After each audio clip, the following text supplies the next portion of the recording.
Okay, I'm going to do the second installment of the Photoshop Afterburn I had talked about last time.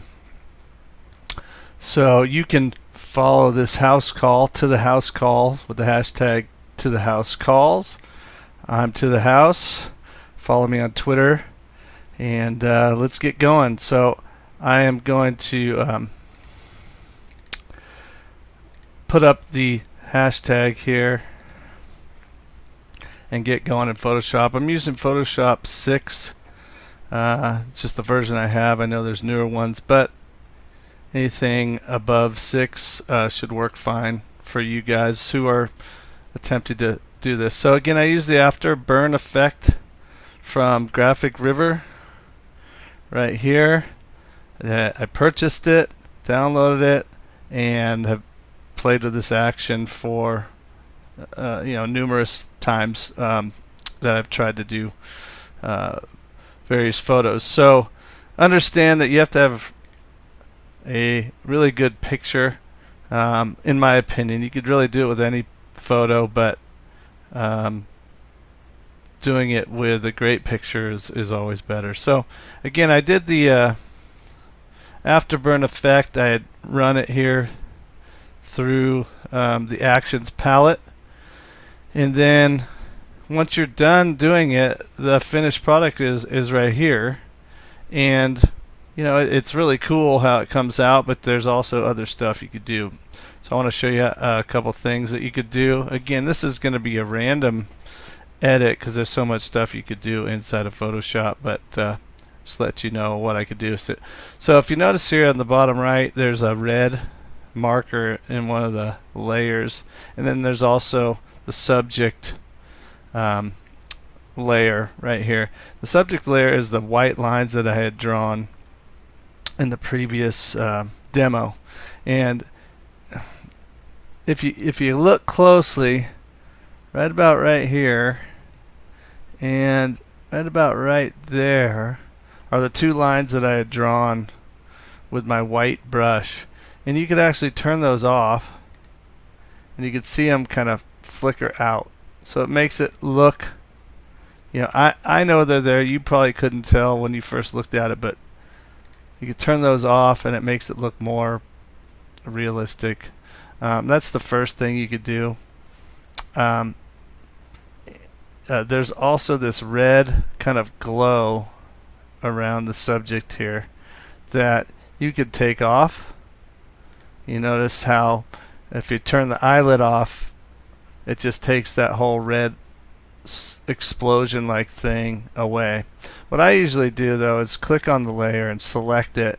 It's turned kind of a grayish color, and I go up to the opacity and I drop it down a little bit, so it's still red around the subject, but it's not as pronounced. There's really no number that you can go to. I'm down to 56%. If you think 75 looks good, or even lower than that, to take the red out of the uniform, that's up to you. This whole thing is up to you. So again, if you click through all these, you've got the next. I'm just going to work up. You've got background flames. So if you turn those off, you can see what it looks like. It kind of drops a lot of the fire out of there. Another thing I like doing with all these layers is if you have the layer selected and you select, you hold down your keyboard Control T, it puts a box around whatever layer you're working on. And if I hold down Shift, I could move that layer, and I don't really like how that looks, so I'm going to undo it. I'm going to step backwards there and just set that, and then undo it here and get it back to normal. So there's certain things when you do them, you like them or you don't, and that's kind of the beauty of it. The next layer up is flames, so obviously that's kind of the whole project here, so you want to keep those there. But one thing you could do if you wanted to is do this effect, and you notice the flames here kind of look kind of like Afterburn, like the name of the actual action. And you could maybe copy this layer and use it kind of as an outlier of other flames to make it look more cool. Next layer up, you've got smoke. Again, if you want to drop the opacity on your smoke layer to kind of give it more of a darker look, you could do that as well. This one here, the diffuse fire layer, when you click on it, really doesn't do much, so you probably want to just leave that there. And again, you notice when I clicked on this other flame layer, it shows my original line. So I've turned those off the subject. Small flames are a couple little flames, little fire bursts. I don't usually mess with those. And the subject glowing doesn't really change much either, so I don't touch that one. So you can see with this particular Afterburn, and this is the particles, so I do want to show you something I do with the particles. Afterburn's pretty good. I like it. I have other fire actions that I mess with a little bit more, but Afterburn's pretty good, so I don't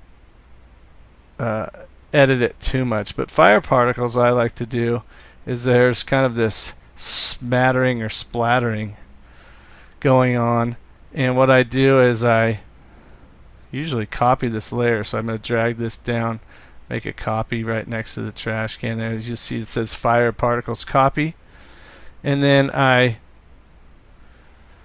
take my Control T again, and I might turn this a little bit, and you notice I've got a fire particle layer, and I've just created a second one, so it looks like there's a little bit more splash. If I set that by hitting enter, I could even add another one if I want to.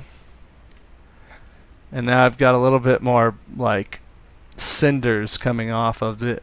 Again, hitting Control T on the new layer, I could shrink it down, spin it even more, especially being a quarterback, maybe some more spin coming off the ball, more kind of fire spitting off the ball as it's spinning. You know, whatever your creative juices want to do. So I'm going to add more splatter off the ball spinning. And again, once you get to a certain spot where you like what you see, you know, save it. Go through the rest of these. You got color warmer. So again, this kind of warms up the actual image. If you take it off, it's a more of a natural photo. So maybe you have the flame and everything occurring like you want it, but you wanted more of the field look, normal. And you do it that way. Then the one above it is the color levels. You can see that kind of brightened it up. So if you wanted to go into these and mess around with the settings of each, you could really kind of darken it out or get it to the way you want it exactly by using your Photoshop knowledge through the different layers. So I'm going to save this as a demo, and then I'm going to save it as a second demo.